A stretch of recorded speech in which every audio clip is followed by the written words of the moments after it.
अस्सलाम वालेकुम, नमस्ते, सत श्री अकाल। कैसे हैं आप लोग? उम्मीद करती हूँ ठीक होंगे, खुश होंगे। मैं आसिका अली और आज आप लोग के लाई हुई बहुत ही लेटेस्ट वीडियो बांग्लादेश और इंडिया के हवाले से। स्टार्ट करते हैं अपनी वीडियो को without wasting any time. So let's start. Okay guys, so video का टाइटल है India officially protest against against greater Bangladesh map bye प्रशांत। सो स्टार्ट करते हैं।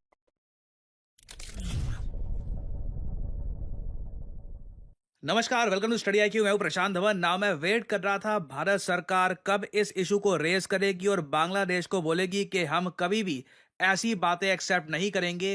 फाइनली ये हो चुका है। इंडिया ने स्ट्रॉन्ग प्रोटेस्ट रजिस्टर किया है बांग्लादेश को और ये कहा है कि मोहम्मद यूनस के बहुत ज़रा करीबी महफूज आलम ने रिसेंटली जो एक मैप शेयर किया है बांग्लादेश का, जहां पे इन्होंने इंडिया की बहुत सारी टेरिटरी को बांग्लादेश का पार्ट दिखाया है। इंडिया ने कैटेगोरिकली यहां पर कह दिया है कि कुछ भी बोलने से पहले सोच लें। इंडिया इस टाइप की कमेंट्स, इस टाइप के मैप्स कभी भी एक्सेप्ट नहीं करेगा। नाउ अब यहां पे आपके माइंड में क्वेश्चन आएगा, ये महफूज आलम है कौन? ये इतना न्यूज में क्यों आ चुका है और यूएसए में भी इसका भव्य वेलकम क्यों किया गया था? सब कुछ मैं आपको बताता हूं। This will be an eye opening video for a lot of people. ना अब यहाँ पर आप देख पाओगे, ये महफूज आलम की पोस्ट है। ये कुछ दिन पहले सोशल मीडिया पे काफी वायरल हो गई थी। इस पोस्ट में इसने यहाँ पर एक मैप शेयर किया और ये मैप आप कह सकते हैं एक ग्रेटर बांग्लादेश का है। इस मैप में नॉर्थ ईस्ट इंडिया के कई हिस्से कब्जाए गए। जो चिकन्स नेक एरिया है, सिलीगुड़ी कॉरिडोर जो कनेक्ट करता है नॉर्थ ईस्ट इंडिया को with the rest of India, ये यहाँ पर दिखाया गया कि बांग्लादेश ने कंप्लीटली कट ऑफ कर दिया है। यहाँ पे बांग्लादेश का कब्जा है। और उसके बाद इवन वेस्ट बंगाल के भी कई इलाकों को बांग्लादेश ने कब्जा रखा था इस मैप में। ये देखिए, एक बहुत ज़्यादा चिंताजनक अपने आप में पोस्ट थी।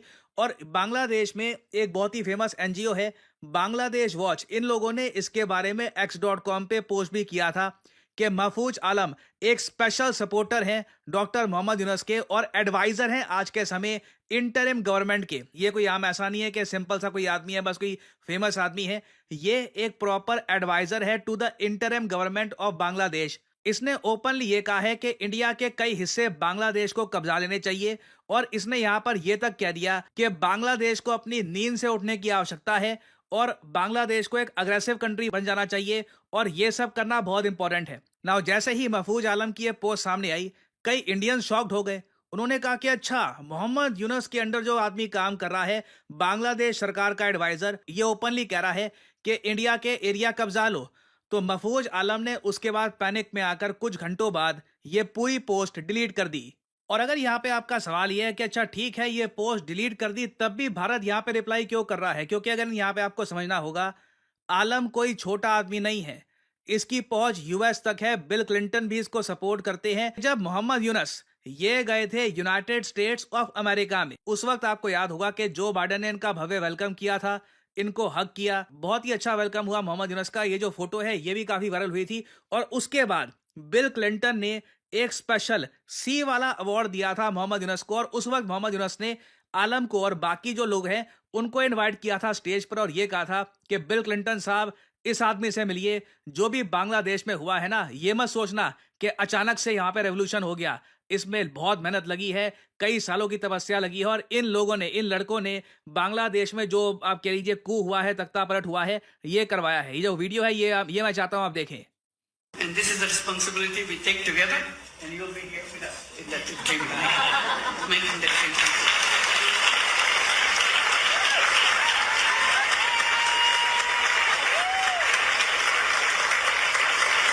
ये जरा आप देख पाओगे, यहाँ पे आपको आलम दिख जाएगा। They just look like any other young person. You will not recognize them. But when you see them in action, when you hear them speak, you'll be shaking. They shook the whole country by their speeches, by their dedication, their commitment. They said, you can kill us anytime you want, but we are not giving up.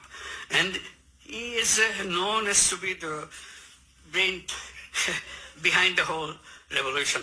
So he denies it repeatedly. He said, not me, many others. But that's how he is recognized, that he's the brain behind the whole thing. It's amazing, meticulously designed thing. तो again इन्होंने यहाँ पर कहा है, It's not just suddenly came, it's not like that. Suddenly Bangladesh में कुछ नहीं हुआ, सब कुछ डिजाइन था और ब्रेन जो है यहाँ पे बांग्लादेश में जो भी हुआ है उसके आपके सामने है। तो जो ब्रेन है जिनको मोहम्मद यूनस इतना उनकी प्रशंसा करते हैं, बिल क्लिंटन से मिलवाते हैं, इवन जो बाइडन से भी इनको मिलवाया गया था, यूएसए में इनका काफी भव्य वेलकम हुआ। वो आदमी सोशल मीडिया पे जाकर जब ये पोस्ट कर देता है कि भारत के हिस्से कब्जा लो, ये कोई छोटी बात नहीं है। यहाँ पे किसी जर्नलिस्ट की हम बात नहीं कर रहे, किसी गुमनाम आदमी की बात नहीं कर रहे, किसी ट्रोल की बात नहीं कर रहे। He is an adviser to the government of Bangladesh और इसलिए भारत सरकार ने कहा है कि प्लीज ऐसी स्टेटमेंट्स मत करिए।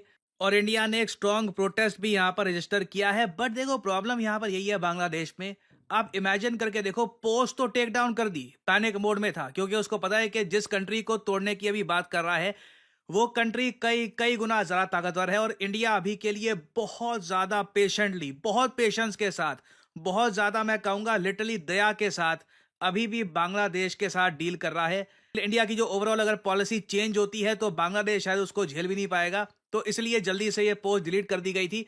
बट अगेन यहाँ पे हमको देखना होगा कि बांग्लादेश में जो आज के समय पावरफुल लोग हैं जिन्हें मोहम्मद यूनस प्रमोट करते हैं, उनकी विचारधारा क्या है। They are very much anti India. एक बार को हमने बोल दिया यहाँ पर कि प्लीज ऐसी बातें मत बोलो, मगर उनके माइंड में जो चीजें हैं वो तो आप चेंज नहीं कर सकते ना। आप यहाँ पर देख लीजिए, रिसेंटली मोहम्मद यूनस ने अर्ज किया है पाकिस्तान प्राइम मिनिस्टर को कि चलिए 1971 के जो इश्यूज हैं ये भी रिजॉल्व कर देते हैं। बांग्लादेश अपने जो रिलेशंस है पाकिस्तान के साथ कंप्लीटली रीसेट कर रहा है। और सबसे ज्यादा ट्रैजिक बात यह है, ये कोई अभी के लिए ना इलेक्टेड गवर्नमेंट नहीं कर रही। जो चुनाव है बांग्लादेश में ये डिले हो होकर 2025 के अंत में या 2026 तक पहुंच गए हैं। तो तब तक देखिए मोहम्मद यूनस और इनके आसपास के जो लोग हैं ये डेफिनेटली एक ऐसा बांग्लादेश बना देंगे जो एक कहीं से भी इंडिया के साथ फ्रेंडली तरीके से भी नहीं रहना चाहता। हमारी कोई बांग्लादेश से बड़ी एक्सपेक्टेशन नहीं है, हम सिंपली यही चाहते हैं कि पीसफुल नेबर की तरह वो वहां पे रहे, एग्जिस्ट करे। मगर ये जो सोच है कि पाकिस्तान के साथ मिलते हैं, इंडिया को हर्ट करते हैं, जमीन कब्जाते हैं, this is not very wise. Indian military बहुत बहुत ज़्यादा स्ट्रांग है और मैं उम्मीद करता हूं कि बांग्लादेश में इतने लोग आज के समय अभी भी बचे होंगे जो रैशनल लॉजिकल माइंड से सोचते होंगे कि ये सब करने से कुछ उनकी लाइफ बेटर नहीं होने वाली। बट देन अगेन कंट्रीज में देखिए खराब लीडरशिप आती है, कंट्रीज गलती करती है, ब्लंडर्स करती है, एंड आई होप ओवरऑल के बांग्लादेश सही दिशा में आगे बढ़े। तो इस टॉपिक से रिलेटेड देखिए अभी डेवलपमेंट्स होंगी इन द फ्यूचर, मैं आपके लिए अपडेटेड वीडियोस लाता रहूंगा। और फाइनली यहाँ पे आपसे पूछूंगा मैं एक क्वेश्चन। देखिए अयोध्या में जो राम मंदिर है उसको एक इंटरनेशनल अवार्ड से हाल ही में सम्मानित किया गया था। ये अवार्ड दिया गया है क्योंकि ये मंदिर, मुझे तो अब तक ये बात समझ में नहीं आ रही कि आखिर बांग्लादेश को तकलीफ क्या है।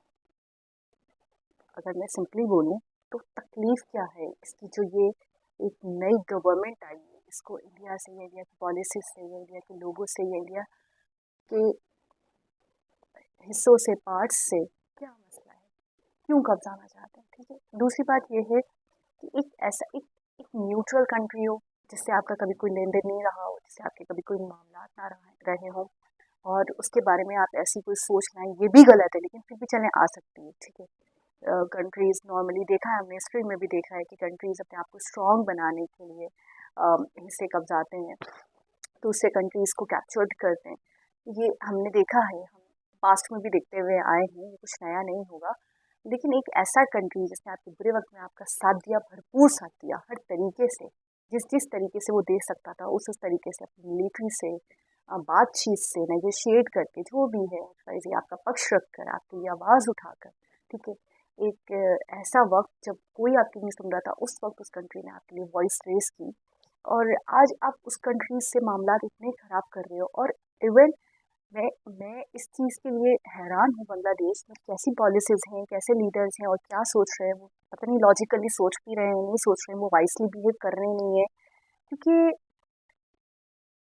एक ऐसा कंट्री जो आपसे कमज़ोर नहीं है, जो आपसे कहीं ज़्यादा पावरफुल है, अभी बिल्कुल प्रशांत धवन जी ने बिल्कुल खुलकर क्लियर कर दिया, स्ट्रेट फॉरवर्ड होकर बोल दिया कि अभी की जो हमारी पॉलिसीज़ हैं हम उसके तहत चलते हुए बांग्लादेश को बहुत पोलाइटली एक तरीके से डील कर रहे हैं। हम बहुत ज़्यादा नरमी के साथ बिहेव कर रहे हैं। हम उनकी बातों का जो भी एक्शन है, एक्शन का जो रिएक्शन है, वो बहुत ज़्यादा हम्बल वे में सॉफ्टली दे रहे हैं। ठीक है, अगर हमारी पॉलिसी चेंज हो जाती है और हमारा रवैया चेंज हो जाएगा तो वो उसे बर्दाश्त भी नहीं कर पाएगा। तो आपके सामने बहुत ज़्यादा, आपसे कहीं ज़्यादा गुना पावरफुल कंट्री, ठीक है, और उसको आप बार बार प्रोवोक कर रहे हो, उसको बार बार आप उकसा रहे हो, उसको बार बार आप इशारे किनारों में एक तरीके से थ्रेट भी कर रहे हो। अब इस तरीके से मैप का इशू करना और मैप के अंदर बहुत सारी टेरिटरीज जो इंडिया की है वो अपनी दिखाना, ऐसी बात है। इसके बाद तो कोई भी कंट्री जो है वो गजबनाक होगा, वो गुस्से में आएगा, ठीक है। और दूसरी बात ये है कि देखिए हम पाकिस्तानी, मैं पाकिस्तानी हूँ, लेकिन मैं भी इस बात को अच्छे से समझती हूँ कि वहाँ हमारा इंप्रेशन इतना अच्छा नहीं है, ठीक है। तो एक ऐसा कंट्री जिसके जिसके साथ एक तो आप मामला ख़राब कर रहे हो और दूसरी बात उसके दूसरे ऐसे कंट्रीज से आप मामला इस्तवार करने की कोशिश कर रहे हो जिनसे पास में आपकी बहुत कशीदगी रही है, ठीक है, और उस कंट्री ने आप उस वक्त साथ दिया है।